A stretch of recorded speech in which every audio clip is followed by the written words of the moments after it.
Square. So glad you're with us on AFA today. Kevin McCullough on the Friday edition. It's been a busy week, but so glad you're here. My phone number is 888-589-8840, 888-589-8840. Todd Starnes' Facebook page right now has people on it saying the following. A fellow by the name of Eric says, I don't plan to see Noah. This director's intent is to insult people of faith. I can get that for free. Someone else says, this movie should be banned from this country too. I don't know what Bible they were quoting from, but my King James Version doesn't say that God won't destroy the earth again, but that he won't destroy it with water. It will be by fire. If he is going to quote the Bible, at least do it right. Edwin says, I sincerely hope the movie is a complete flop. Another one says, if this was a Muslim movie and they got it totally wrong, their belief in Allah mocked would be writing. Friends, every one of these people are making huge, huge assumptions about the film that are based entirely on this much knowledge. Zero. They know nothing about what they're saying. Nothing. When Christians do that, we give everyone in the world the right to open up and take all kinds of pot shots at us because we don't know what we're talking about. The following is not an endorsement of this movie. It is not an anti-endorsement of this movie. What I'm going to deal with in this hour is actual facts, actual truths of what is and isn't. And I said on Facebook yesterday I would take your questions and try to answer them, whatever questions you have about the film. But you probably, like me, have heard half of these things going around. What questions do you have? 888-589-8840, 888-589-8840. I will answer them. Let me start with the one that probably the most number of people got wrong. And that is that God is not mentioned or referenced in this film. I've heard dozens, maybe hundreds of people say this. From the very beginning to the very end of the film, God is referenced continually. He is called most of the time the Creator, which in Noah's day was probably the foremost attribute of what God was, that he had created what was around us, that he had created the earth, he created us. There was an element of this God and the purpose that he had for us. But you remember, you're only, 9-10 generations from Adam? I mean, you're not very deep. Methuselah is Noah's grandfather. Noah lives 950 years. I mean, you're talking about very, very, very early into human existence, according to the Genesis account. And so he's referred to constantly as the Creator. There is not a neutral reference to God. God is never referred to in the feminine. There is never anything of some of these things that people have just been asserting and assuming and saying and repeating on websites all over the web. It's not there. It's just not there. It's not there. It's a lie. If Christians are basing their decisions to do this or that based on that reason, it's wrong, friends. It's wrong. And I want to put this little seed thought in your head.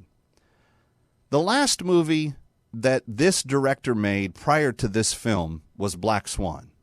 Some of the objectionable content in Black Swan, if you go read on Ted Baer's Movie Guide website, you'll see that there's lesbian activity, there's all kinds of profanity, there's violence, there's a very morbid suicide or violence or something that the movie ends on. I didn't see it, but that's all the content that's inside of that film. There's all of this stuff that is not family friendly that you don't want people to expose their kids to.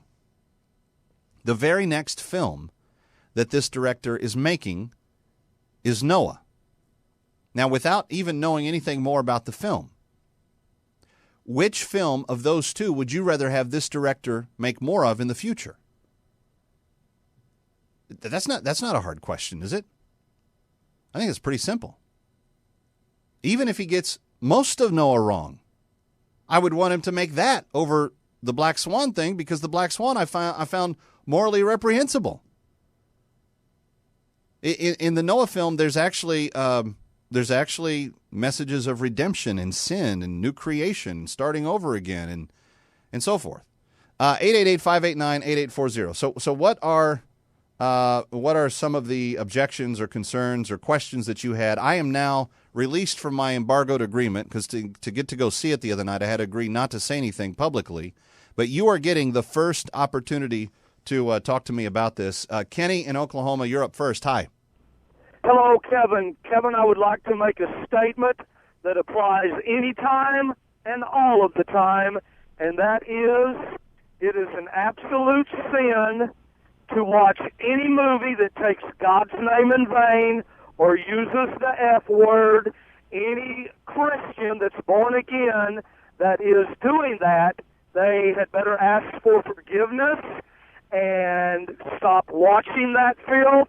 Lest Kenny,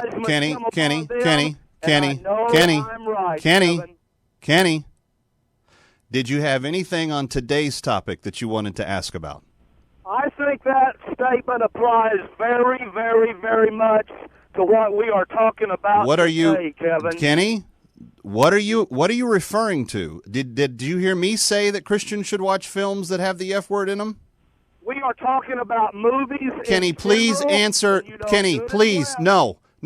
Please answer my question. Did you hear me justify use of any foul language at all? Applies very, very much. All right, Kenny, you're not interested in having a conversation. You're interested in filibustering, and I can't let that happen. I'm sorry. I agree with everything Kenny said. Absolutely, 100%. Can we move on? I didn't say any of that. And what you're going to love about this movie, Kenny, is God's name is not taken in vain a single time. There is not one expletive, bad word, even remotely, even quasi. There's not even any implication of a bad word that appears in this film. So I don't know what you're referring to, but I appreciate your encouragement, and we're going to move on. Let's go to Jason in Texas. Hi, Jason. You're next. Kevin, forgive me. I hear everything you said at the beginning of the show because I drive a truck. I was in and out. But were you talking about Glenn Beck hadn't actually seen the movie yet? He spoke about it on two different occasions. And the first time that he really lambasted it, he had not seen it. He apologized for those observations that he had made that were false. He went and saw it at the behest of the producers. Okay.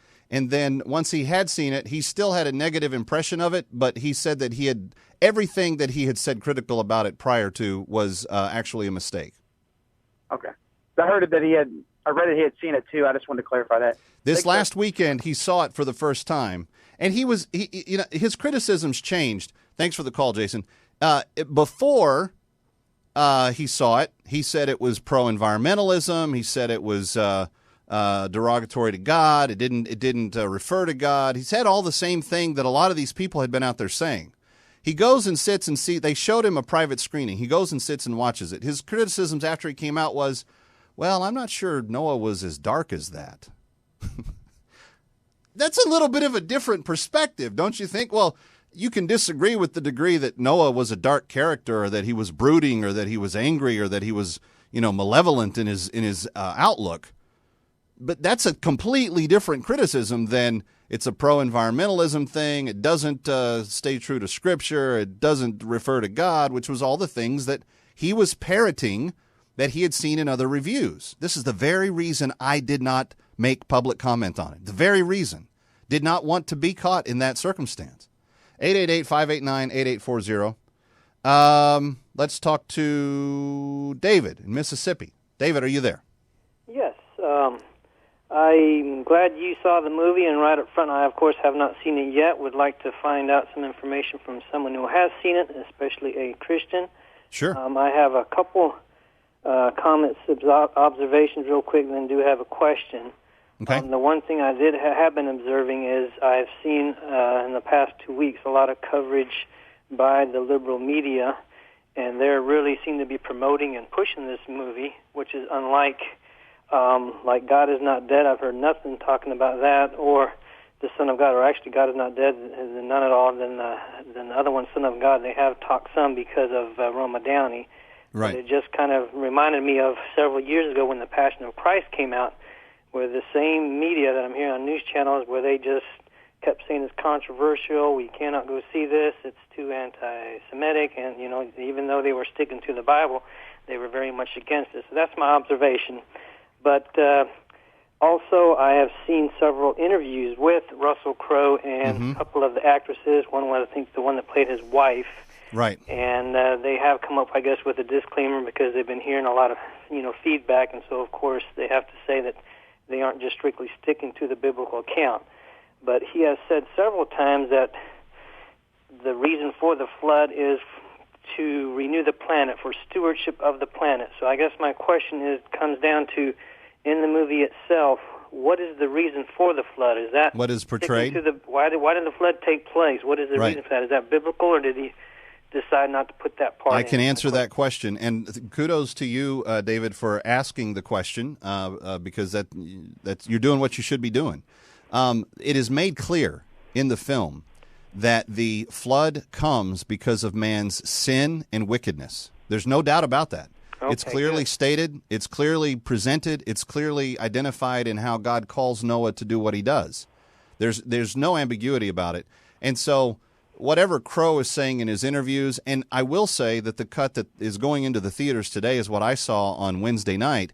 I understand from Ted Baer, and I spoke with Ted Baer earlier this week, that there was actually a version of the film that came out a couple of months ago to some of the press people where they had put a lot more environmentalism stuff in. The idea that the Earth was being harmed, that it was global warming or climate change or something like that, it was environmentalism. If there's any in there now, because I honestly didn't see any, but if it's in like for a blip of a second at the beginning and then it's gone. It is very clear when Noah begins to understand what God has called him to do, that the reason for it is because of the abject wickedness of mankind, and that abject wickedness of mankind drives Noah to a complete a dark place. It's very, and I tried to put myself in Noah's shoes when I was feeling what Russell Crowe would have to do as an actor to play this. How would you be able to live, David, with yourself if you knew that you were doing something that was going to be prepared for you and your family, but everything else on the planet was going to die? I mean, that's not a happy Sunday school 2x2 into the ark we go kind of story. That's a serious judgment that God pronounced. And so anyway, in my own experience of seeing it, the wickedness of mankind is clearly displayed, and that was the motivation for why the flood comes. Did you have a question beyond that? No, that's basically it. That's good to hear, because I have not heard any of that, so I just wonder if that was left out or just was, instead the reverse. There was a blip of that, and it concentrated on the environment. Yeah, and my friend Ben Shapiro, who writes for Breitbart.com, thank you, David, for the call. I was just shown a review that he wrote. He says in his review that there's all this environmentalism, it's degrading to the earth, and all the again, none of that's in the final version of the film that I've seen. And if it is, it's such of a blip of a second towards the beginning. I mean, I think there's one like little phrase in the narration that they're doing of the scriptural story that kind of implies that. But that's it. And I actually went back. I mean, this was really good for me, because I actually went back and pulled out my Old Testament Hebrew concordance, and I pulled out 3 or 4 versions, and I went back to Genesis 1 through 8, and I just started just reading and comparing things. And so there was a lot of stuff that I had forgotten about the story of Noah that they actually got right and put in there. Did they take license with some of the storylines that are not filled in the scriptural text itself? Yes, there's things there that are not in Scripture. The large portion of the build-up to the ark and the ark going out, you don't know what Noah's thinking. You don't know what he's going through. They had to fill in some filler there to get Noah to the point where the ark would take off. But in terms of what I understand the biblical cause of the flood to be, to answer David's question, is the abject wickedness of mankind and God's regret for having made them. That is all very present in the film. 888-589-8840. Let's talk to Jeff in North Carolina. Hi, Jeff. Hi, how are you? I'm good. Good. I have 2 questions. The first question is, it's kind of specific. The guys that I have talked to who have had opinions about the movie, of course, without seeing it. I haven't seen it yet. Because nobody's going to have seen it until tonight. So if someone's telling you that they've seen it, unless they work in media, they're just lying. Right. So they're already saying from what they've been told in media or whatever that the movie holds true to a lot of things. One of the things that in specific that I was curious about was after the flood, when it talks in Genesis about Noah and when he gets drunk and naked, has the altercation with his son, and supposedly uses profanity. How is that portrayed in the movie? Is that portrayed as does it keep true to the scripture? There's some nuance in that scene, but he gets drunk. The boys find him. There is a parting of the way between he and Ham, but there's no profanity used that I recall. No profanity used, and as far as I can determine, that scene is accurate. I mean, I was interested to see how far after the flood they were going to go with the story, and they went a little bit further than I thought they would, and I was glad of that because I thought it actually was beneficial. Anyway, it's Kevin McCullough on AFA Today on AFR Talk, and we're not promoting the film. We're not promoting the film. I'm trying to be factual about the epic blockbuster Noah that's going to be out this evening, and taking your questions about it. I've not been allowed to talk about it till now, but can today.